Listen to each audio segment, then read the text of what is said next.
નમસ્કાર મિત્રો, મારી પીઆર ગુજરાતી ચેનલમાં તમારું સ્વાગત છે।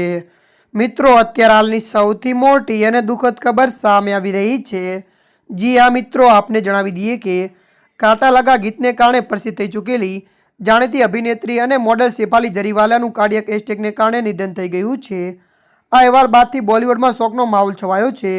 તેમના પતિ પરાગ ત્યાગીએ શેફાલીને છાતીમાં દુખાવાની ફરિયાદના પગલે હોસ્પિટલ પહોંચાડી હતી, પરંતુ ત્યાં ડોક્ટરોએ સારવાર દરમિયાન તેને મૃત જાહેર કરી દીધી હતી। મળતી માહિતી અનુસાર વધુ જણાવી દઈએ કે જરીવાલાને લગભગ 12:30 વાગે અંધેરી કપૂર હોસ્પિટલમાં લવાઈ હતી। તે હોસ્પિટલ આવતા સુધીમાં મૃત્યુ પામી ચૂકી હતી। ત્યારબાદ પોસ્ટમોર્ટમ કરવામાં આવ્યું હતું। હોસ્પિટલના આસિસ્ટન્ટ મેડિકલ ઓફિસરે આ મામલે માહિતી આપી હતી કે અહીં તેમનો મૃતદેહ લાવતા પહેલાં આ લોકો કોઈ અન્ય હોસ્પિટલ ગયા હતા, એટલા માટે મૃત્યુનું કારણ પોસ્ટમોર્ટમનો રિપોર્ટ આવ્યા પછી જાણી શકાશે। ત્યારે મિત્રો, હાલ માટે આટલું। મળીશું નવી અપડેટ સાથે। જો તમને અમારો વિડીયો પસંદ આવે, લાઇક, શેર અને સબસ્ક્રાઈબ કરી નાખજો। ધન્યવાદ।